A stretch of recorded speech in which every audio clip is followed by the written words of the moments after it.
말씀은 마태복음 마지막 부분입니다. 28장 16절에서 20절입니다. 우리 같이 한 목소리로 읽겠습니다. 마태복음 28장 16절에서 20절 한 목소리로 같이 읽겠습니다. 11 제자가 갈릴리에 가서 예수께서 지시하신 산에 이르러 예수를 배웁고 경배하나 아직도 의심하는 사람들이 있더라. 예수께서 나와 말씀하여 이르시되 하늘과 땅의 모든 권세를 내게 주셨으니 그러므로 너희는 가서 모든 민족을 제자로 삼아 아버지와 아들과 성령의 이름으로 침례를 베풀고 내가 너에게 분부한 모든 것을 가르쳐 지키게 하라. 볼지어다 내가 세상 끝날까지 너희와 항상 함께 있으리라 하시니라. 아멘. 오래전에 제가 한국에 있을 때요, 목포에서 한 2년 정도 이제 부사역자로 어느 교회를 섬기면서 산 적이 있습니다. 이제 목포에 가면 그 이제 바닷가 도시잖아요. 대반동이라고 하는 도시가 있어요. 거기에 종종 이제 바람을 쐬러 한 번씩 나가곤 했습니다. 그런데 어느 날 우연히 그곳에서 제가 섬기던 교회에 그 대학부에 출석하는 한 형제를 만난 거예요. 이런저런 대화를 나누는 중에 그 형제가 대뜸 저에게 이런 질문을 던졌습니다. 목사님, 무엇을 위해 사는 것이 가장 의미 있는 인생입니까? 어떻게 사는 것이 제대로 사는 겁니까? 이런 질문을 불쑥 던지는 거예요. 바닷바람을 쐬면서 이 친구가 인생을 고민했던 모양입니다. 때로 이 목사라는 위치가 상당히 부담스러운 위치예요. 왜냐하면 그 형제보다 제가 불과 10살밖에 많지 않았고 당시 제 나이가 한 30 정도 됐거든요. 그런데 이 형제는 제가 마치 인생을 다 살고 은퇴한 목사님 정도로 생각을 한 것 같아요. 그래서 상당히 어려운 질문이잖아요. 인생의 의미를 이야기를 해달라고 하는 게 그런데 참 부담스러운 질문이긴 했지만 한편으로 반가운 마음으로 제 나름대로 이렇게 확신하는 바를 대답해 줄 수 있는 이유가 있었습니다. 그 이유는 제가 비슷한 질문을 대학 시절에 했던 기억이 있기 때문이었습니다. 어떻게 사는 것이 제대로 사는 인생인가? 한 번 사는 인생인데 가장 보람이 있는 인생을 산다는 것은 무엇일까? 이거를 대학 시절에 굉장히 고민을 많이 했거든요. 그리고 대학 4학년 올라갈 무렵에 겨울에 한 이때쯤 됐을 텐데 제가 그 답을 성경을 통해서 찾았어요. 전도서 12장 13절 말씀인데요. 이래 결국을 다 들었으니 하나님을 경외하고 그 명령들을 지킬지어다. 이것이 모든 사람의 본분이니라. 그 당시에 제가 전도서 말씀을 읽고 있었거든요. 그런데 이 전도서 말씀은 온통 인생이 마치 그냥 허무한 것처럼 의미 없는 것처럼 막 이렇게 펼쳐가잖아요. 도대체 어떤 결론을 내리려고 이렇게 의미 없다 많은 것을 누려봤지만 의미 없다 이런 이야기를 할까? 그런데 결론 부분에 가서 이런 내용이 있었던 것이죠. 성경에 This is the conclusion 이라고 하는 이것이 결론이다라고 이렇게 딱 기술된 표현이 거의 없었던 것 같아요. 제가 읽은 그 기억으로는. 근데 이렇게 직접적으로 이것이 결론이다, 그만큼 분명하게 삶의 의미를 정리해주는 말씀이었어요. 그래서 이게 강력하게 제 마음에 다가왔던 말씀이었거든요. 여러분, 하나님은 저와 여러분 우리 각자를 다양한 삶으로 인도하십니다. 그런데 우리가 어떤 위치에 어떤 직업을 가지고 살든지 간에 모든 그리스도인이라면 마땅히 순종해야 할 명령이 있습니다. 그것은 하나님을 경외하라는 명령이에요. 하나님을 경외하라. 많은 사람들이 매일 열심히 땀 흘리며 살아갑니다. 그런데 삶의 의미를 발견하고 살아가는 사람과 삶의 의미를 찾지 못한 채 그냥 기계처럼 이렇게 살아가는 사람 사이에는 큰 차이가 있어요. 언젠가 우리는 주님 앞에 서게 되지 않겠습니까? 그러면 하나님이 이제 우리 삶을 평가하실 텐데 어떤 기준을 가지고 무엇을 가지고 하나님이 우리의 삶을 평가하실까? 여러분의 얼마나 많은 재산을 모았는가? 하나님이 그걸로 여러분의 인생을 평가하실까요? 여러분이 얼마나 배웠는가? 여러분이 얼마나 건강하게 외모를 또 예쁘게 멋지게 가꾸었는가? 이런 거 아닙니다. 세상적인 어떤 성취가 아니죠. 너는 내가 네게 준 그 명령을 어떻게 순종했느냐. 이것으로 하나님이 우리의 인생을 평가하실 것이라고 저는 확신합니다. 오늘 저와 여러분이 함께 가장 의미 있는 삶이 무엇인지에 관해 이제 올해 마지막 예배를 드리면서 함께 말씀을 나누려고 합니다. 첫 번째로 가장 의미 있는 삶은요, 가장 위대한 분을 만나는 것입니다. 오늘 본문에 16절에서 18절을 보시면요, 11제자가 갈릴리에 가서 예수께서 지시하신 산에 이르러 예수를 배웁고 경배하나 아직도 의심하는 사람들이 있더라. 예수께서 나와 말씀하여 이르시되 하늘과 땅의 모든 권세를 내게 주셨으니. 오늘 이 본문은 예수님이 하늘로 승천하시기 전 그 마지막 장면입니다. 제자들과 이제 이 땅에서 육신의 어떤 눈으로 볼 수 있는 가시적인 그런 그 거리에서 관계 속에서 이제 마지막 대면하는 그런 시간이죠. 작별의 시간이에요. 가룟 유다를 제외한 11제자가 예수님이 지금 갈릴리에서 만나자라고 하는 이제 말씀을 듣고 그 전에 듣고 이들이 다 갈릴리로 지금 모였거든요. 이 제자들을 보면은요, 이들이 예수님이 지금 죽으시고 부활하신 상태를 이들이 경험했다고 해서 이들도 막 트랜스포메이션이 일어나가지고 막 완벽한 인물들, 완전히 막 무장된 사람, 능히 일당 백, 일당 만을 감당할 수 있는 막 영적인 그 군사들이 돼가지고 지금 예수님 앞에 선 게 아니에요. 여전히 어설프고 부족하고 뭔가 이렇게 결핍되어 있는 듯한 그런 모습을 가진 평범한 갈릴리 어부들이에요. 심지어 이들 가운데는 예수님의 부활을 의심하는 자들도 있더라. 이런 표현이 성경에 나오고 있고, 성경은 여과 없이 그 사실을 드러내주고 있어요. 그러니까 인간적으로 이들이 여전히 고민하고 의심하는 그런 제자들을 지금 모아놓으시고 예수님이 큰 사명, 가장 위대한 사명을 이들에게 지금 하달하시는 거예요. 여러분, 저와 여러분의 모습을 한번 돌아보죠. 지난 한 해를 살펴볼 때 여러분은 어떠하셨습니까? 여러분 완벽하게 사신 분 있습니까? 영적으로 내가 이제는 내가 다 되었다라고 만족하실 만한 그런 성취를 이루신 분이 있습니까?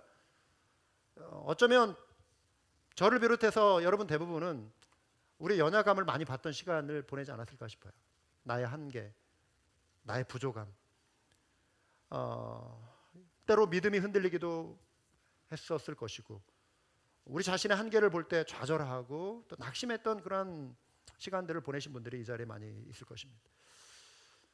그런데요, 그런 우리임에도 불구하고 오늘 이 말씀은 우리의 시선을 우리 자신의 그 연약함에 두게 하지 않으시고 가장 위대하신 분을 향하도록 우리에게 도전하고 있습니다. 가장 위대하신 그분을 바라보라는 것입니다. 제자들 앞에 나타난 예수님은 어떤 분이십니까? 죽음의 권세를 이기신 분 아니십니까? 부활하신 주님이십니다. 이 권세, 엑소시아라고 하는 이 단어는요, 어떤 공적인 권리, 어떤 힘, 이것을 의미하는 단어입니다.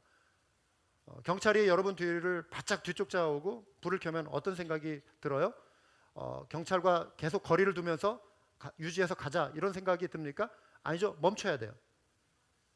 뭔가 경찰이 나에게 의도한 바가 있을 것이다 라고 멈춰야 합니다. 그 경찰이 아무리 큰 트럭이든 대형 트럭, 18휠러든 아니면 조그만 소형차든 가리지 않고 경찰이 따라올 때 뭔가를 표시하면 멈출 수밖에 없습니다. 어쩌면 차에서 내린 그 경찰은 어떤 여성일 수 있고, 여러분보다 애띄어 보이는 어떤 젊은 여성의 경찰일 수도 있고, 별로 힘을 못 쓸 것 같은 나이든 어떤 할아버지일 수도 있고 그래요. 그러나 그 경찰이 내려서 여러분에게 뭔가를 요구하면 우리는 꼼짝없이 그의 요구를 들어줘야 합니다. 그 한 사람의 그 사람이 무서워서가 아니라 그 사람이 가지고 있는 힘이에요. 권세.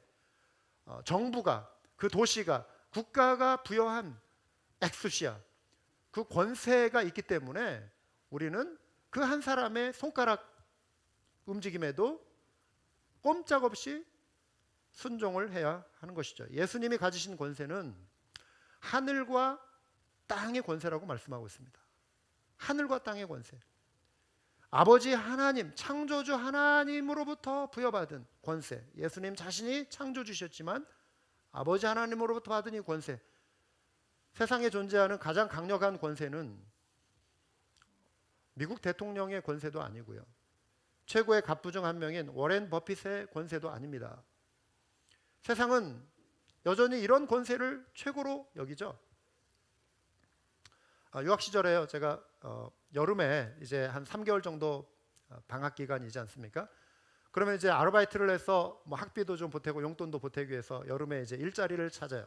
제가 버지니아에서 유학을 처음 하게 됐는데 워싱턴 DC에 이제 그 근처에 사는 분과 함께 그분을 이제 돕는 역할을 하는 중에 그 동네에서 이제 살면서 잠시 머물면서 백악관 근처에 어느 빌딩 청소를 하게 됐어요.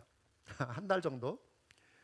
그래서 이제 열심히 이렇게 청소를 막 이렇게 하는데, 오피스들 막 다니면서 하는데 어느 한 사무실에 딱 들어가니까 벽에 사진이 걸려 있어요.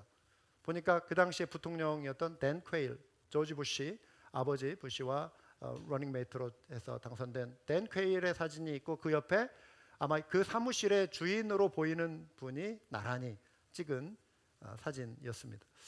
여러분, 왜 그분이 수많은 사진 중에 부통령과 함께 찍은 사진을 부착해 놓았을까요? 이유는 간단합니다. 심지어 청소를 하는 저까지도 와서, 누군가 와서 볼 때, 이 오피스의 주인은 적어도 나는 이런 사람이다, 나는 적어도 댄 퀘일과 나란히 서서 사진을 찍을 수 있는 그런 사람이다, 이거 보이고 싶은 거잖아요. 그럼 저는 왜 이 이야기를 소개할까요? 이래봐도 청소를 해도 이런 사진이 붙어있는 방에서 청소를 했다. 뭐 이런 이야기 하고 싶어 하는 거예요, 우리 사람들은. 이게 우리 어떤 본성 아니겠습니까? 시사 주간지 타임의 표지인물로도 등장한 바 있는 방탄소년단 아이돌 그룹 가수, 세계적으로 지금 인기를 누리고 있지 않습니까? 만약에 어느 도시에 이들이 온다 소식만 들려도 수많은 사람들이 막 몰려올 거예요. 그들의 영웅 아니에요? 그들의 우상 아니에요? 한겨울 오늘처럼 이렇게 막 바깥 날씨가 추운데 벌벌 떨면서도 아마 몇 시간 아니면 1박 2일이라도 막 할 거예요. 막 텐트 치고. 그 기쁨, 자신들이 좋아하는 그 우상을 만날 수 있다라고 하는 그 기쁨이 그 모든 수고를 이기게 해주는 거예요. 대학 시절에 어느 유명 목사님이 계셨는데요, 이제 우리 기독 학생들이 모여가지고 종강 예배를, 선교단체들 연합으로 종강 예배를 드린다고 이렇게 모였는데, 이분을 초청해서 이분이 말씀을 전하셨습니다. 그날 모임에 이제 기독인 교수님들도 이렇게 참석을 하셨는데, 평소에 교회에 다니시지 않고 또 다른 종교를 믿는 그런 교수님들이 그 자리에 많이들 오신 거예요. 알고 보니까 그 강사로 오신 목사님과 한번 인사를 하고 싶어가지고 오신 거였더라고요. 왜냐하면 예배를 마치고 나니까 막 줄줄이 모여가지고 나는 줄을 서서 이 목사님하고 인사를 하시는 거예요. 이 목사님이 당시에 역대 대통령들하고 상당히 친분 있는 분이에요. 그래서 뭐 가까이 지내는 그런 목사님이셨고, 그래서 영향력이 있는, 정치적인 영향력도 있고, 또 대학 설립자, 저희 대학의 설립자였던 분이 또 이 교회의 장로님이시기도 했어요. 그리고 이 목사님이 임시 또 이사장을 잠깐 동안 역임하시기도 했거든요. 그날 이제 불교 신자인 교수님도 이제 그 자리에 오셨는데, 어린 시절의 눈으로 볼 때도 이분들의 그날 출연은 순수하지 않다라고 하는 것이 제 눈에도 이렇게 딱 띄었습니다. 뭐 여담이지만 이 교수님들 중에 한 분은 후에 국회의원에 당선되기도 했습니다. 세상의 분위기는 권력과 지위와 재산 등 영향력 있는 사람 주변에 사람들이 모입니다. 그런데 만왕의 왕 되신 예수 그리스도 앞에 모이는 것에 수많은 사람들은 여전히 무관심하고 있다라고 하는 거예요. 세상의 가치가 커 보이는 사람들은 여전히 예수님을 그냥 이용은 하려 하겠지만 그분을 참된 주인으로 여기고 그분 앞에 무릎 꿇지 않는다라고 하는 사실입니다. 여러분, 예수님이 어떤 분이신지 이들이 그 참 가치를 모르기 때문에 그런 것입니다. 우리는 세상에 어떤 유명 인물을 만난 기쁨보다도 세상에 가장 위대하신 우리 주 예수 그리스도를 만나는 것을 우리 인생의 가장 큰 영광으로 생각해야 할 줄 믿습니다. 여러분, 그렇게 생각하십니까? 그렇게 여기십니까?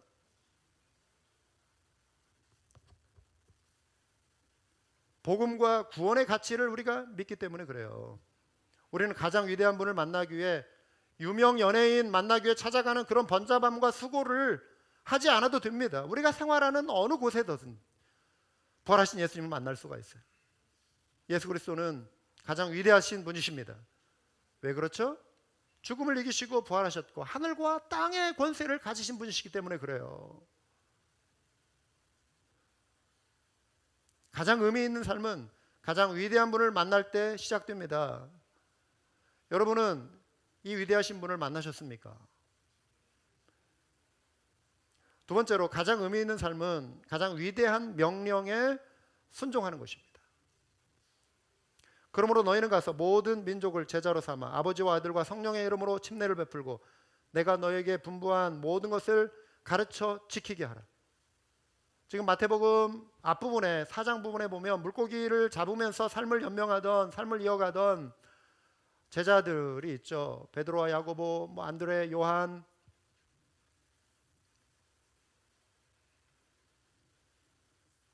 그들에게 찾아오신 예수님이 뭐라고 말씀하셨죠? 나를 따라오너라, 내가 너희로 사람을 낚는 어부가 되게 하리라, 이렇게 말씀하셨어요. 부활하신 예수님이 그 부르심을 지금 제자들에게 다시 떠올려 주시고 있습니다.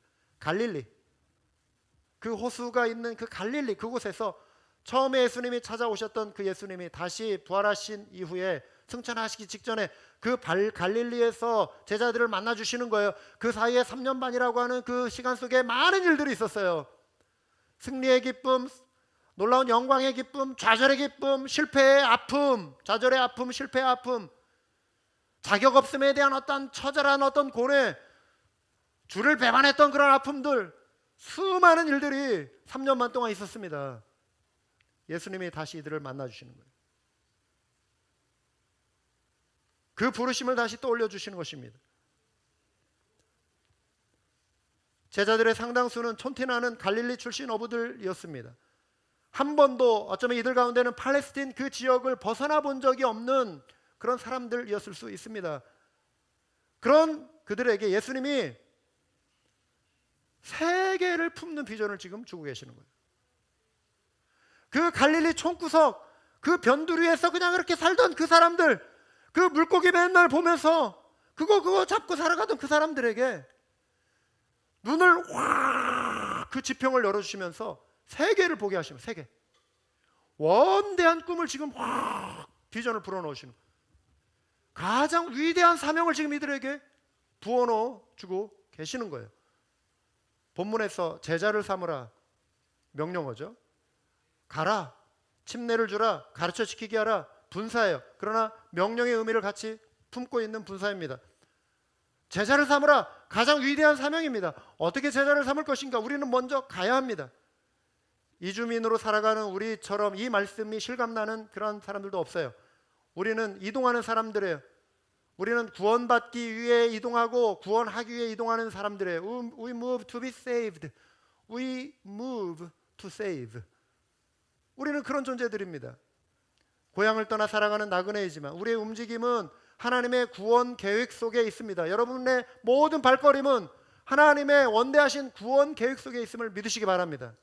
한 분 한 분 예외 없이. 예수님의 명령은 예수님의 마지막 당부예요. 자식은 부모의 마지막 유언을 소중히 여깁니다. 우리 주님이 남기신 그 마지막 유언.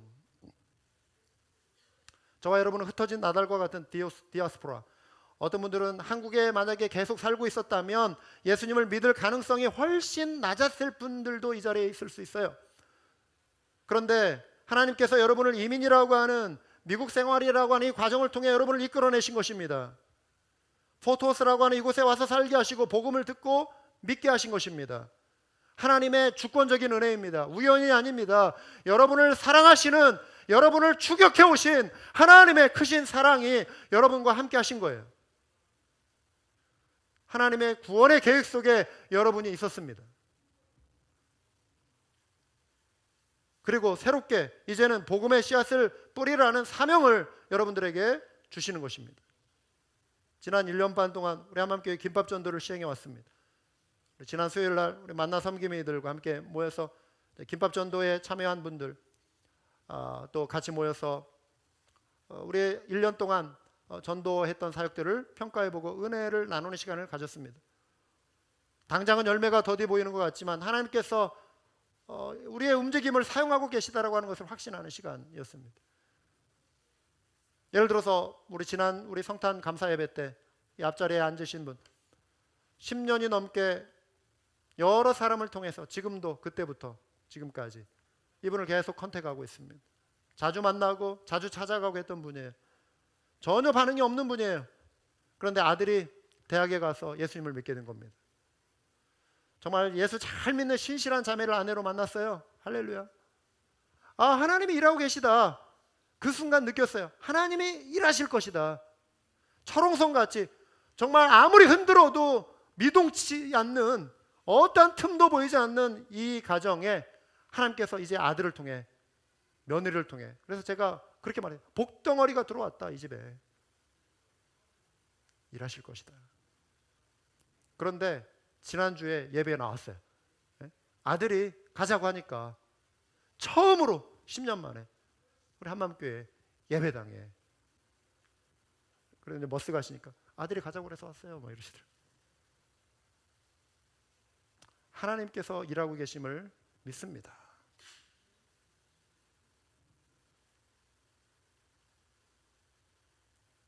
사랑하는 여러분, 새해에 하나님이 이루실 크신 일을 기대합시다. 앞으로 많은 분들이 더 우리 이런 김밥전도에 참여해서 복음을 들고 이웃에게 사랑으로 다가갈 수 있기를 원합니다. 제자는 어떻게 삼습니까? 침례를 주면서 삼아야 합니다. 복음과 구원의 확신을 심어주는 의미가 포함된 것이죠. 아버지와 아들과 성령의 이름으로 우리가 침례를 시행합니다. 여기에서 침례는 그리스도의 죽음과 장사 부활에 연합된 존재라고 하는 것을 방금 전에 말씀드린 바 있습니다. 영어 성경에서 이름으로 아버지의 이름으로 할 때 이 원래적인 의미는 이름 안에서 in the name of the Father in이라고 하는 단어의 원래 의미는 into라고 하는 의미를 가지고 있습니다. 그 이름 속으로 들어간다. 그 이름 속으로 연합된다. 그분의 실체에 그분의 존재에 연합되는 것이다. 침례가 그런 것입니다. 그래서 성삼위 하나님께 충성하는 관계로 들어가고 영원히 분리될 수 없는 성삼위 하나님과의 관계를 하나님 앞과 사람 앞에서 시인하고 간증하는 것이 침례예요. 앞으로 이 자리에 우리 침례 받으셔야 할 분들이 계시죠. 영광스러운 순간입니다. 내가 이제 공식적으로 하나님과 연합된 존재입니다. 간증하는 시간입니다. 새해 많은 분들이 또 침례에 순종하실 수 있길 바랍니다. 가장 위대한 명령은 가르쳐 지키게 함으로 또 이루어져요. 어떤 분은 이 말을 지키도록 가르치는 것이다라고 해석하기도 했습니다. 우리 올 한 해 표어입니다. 가르쳐 지키게 하라. 여러분 어떠한 말씀도 우리는 그냥 알기 위해서 배워서 그것으로 끝나는 것이 아니라 순종하기 위해서 우리는 배워야 돼요. 말씀을 순종하기 위해서. 순종이 없는 지식은 사람을 교만하게 만듭니다. 말씀에 순종하지 않으니까 교만해지는 거예요. 지식은 사람을 교만하게 만들 수 있습니다. 순종하면 그 지식은 겸손하게 해줘요.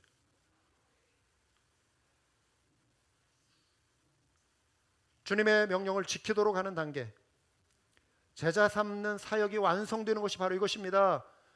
가르쳐 지키게 하라.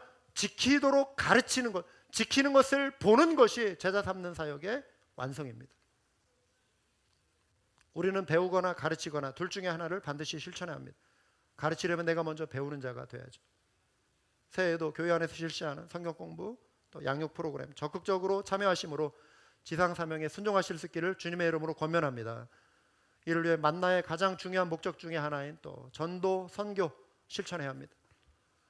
우리의 시선이 우리 안으로만 머물러서는 안 됩니다. 선교지를 향하여 눈을 돌려야 합니다. 그래서 이제 명칭도 여러분 이제 각 만나별로 우리 선교지 다시 리매칭 했잖아요. 그래서 선교지로 이름도 정하시고 모든 만나 가족이 개인당 일정 분량의 선교 헌금에 참여하시고 그래서 선교를 힘있게 감당할 수 있는 우리 한몸 가족 되기를 바랍니다.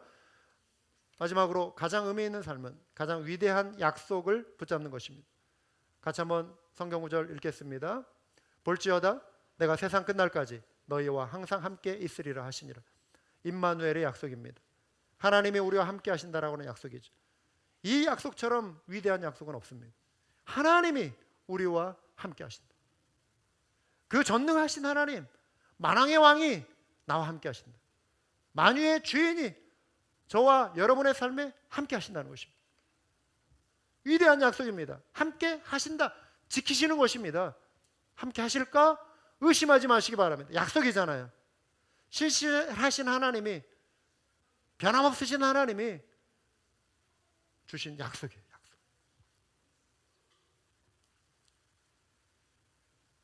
그렇다면 그 하나님이 함께 하시는데 무엇을 두려워하겠습니까? 로마서 8장 31절 만일 하나님이 우리를 위하시면 누가 우리를 대적하리요?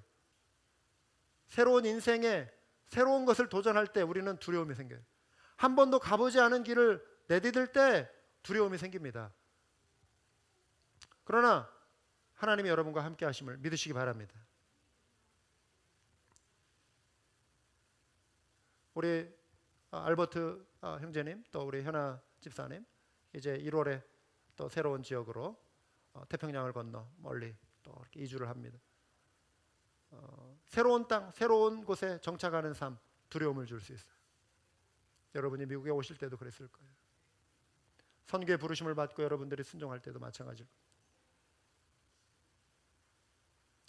두려움을 이기시기 바랍니다. 하나님이 함께 하신다는 약속을 붙들고 이민자로 살아가고 지치고 때로 힘들어도 나와 함께 하시는 하나님을 붙들고 의지할 때 새 힘을 얻는 것입니다. 그리고 고난도 이겨낼 수 있고 세상의 유혹도 이겨낼 수 있습니다.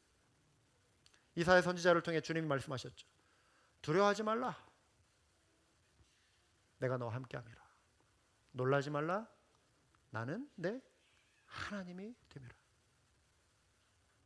내가 너를 굳세게 하리라. 참으로 너를 도와주리라. 참으로 나의 의로운 오른손으로 너를 붙들리라. 약속하셨습니다.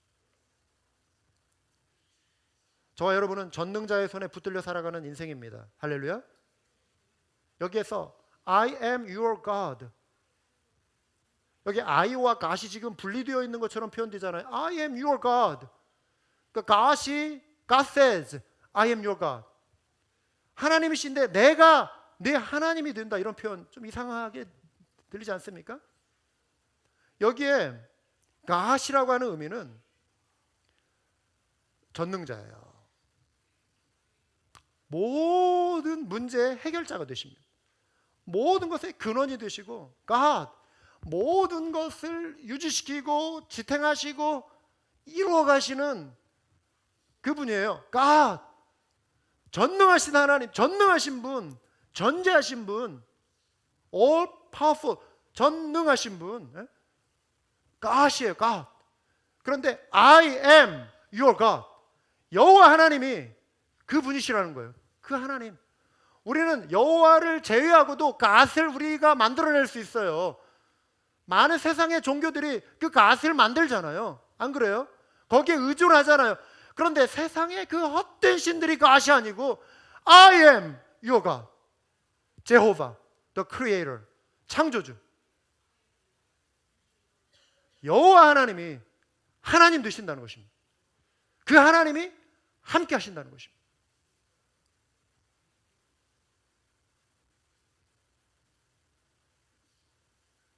내가 너의 두려움과 놀라게 만드는 모든 일에 해결자가 되어줄 것이다.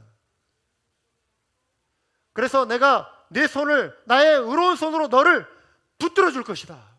이게 전능자의 약속입니다.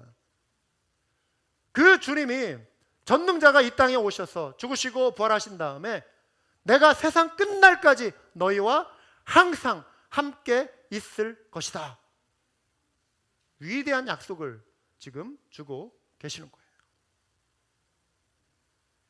페이스북에 중국 기독교 지도자들의 이들이 경험한 핍박을 소개한 영상을 보았습니다. 저도 그것을 이렇게 쉐어로 이렇게 해서 다시 넘겼는데 너무 감동이 있었어요.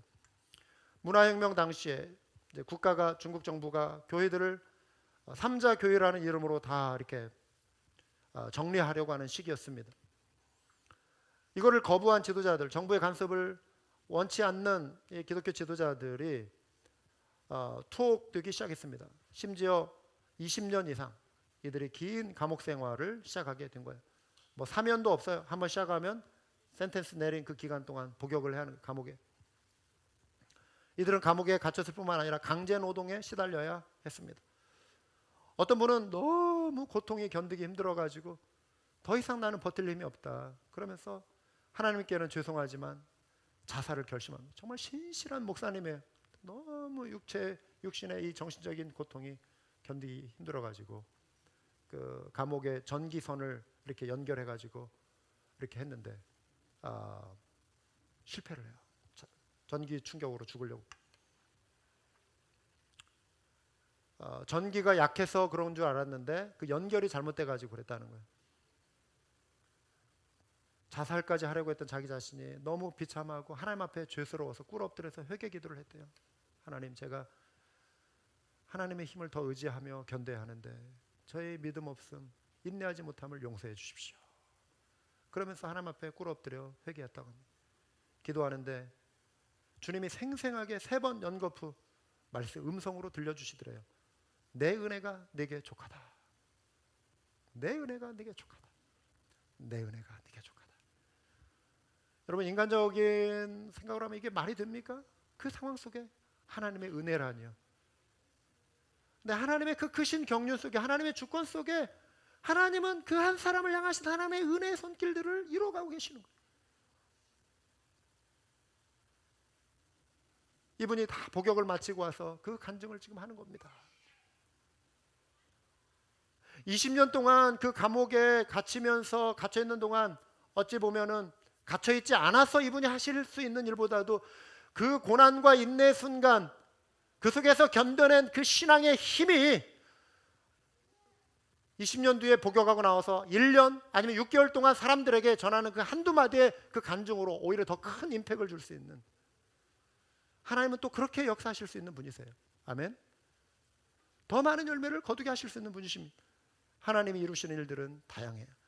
어느 분은 성경을 읽을 수가 없는 중에 십자가의 길을 찬송하며 힘을 얻었고, 여성 지도자 한 분은 동료 수감자들이 매일 뭐 하루 종일 얼마나 또 대화를 나누고 싶었겠어요. 막 밤늦게까지 잠 안 자고 막 떠들어대니까 잠을 이룰 수도 없을 뿐만 아니라 이분은 이들이 잠이 들 때까지 기다리는 거예요.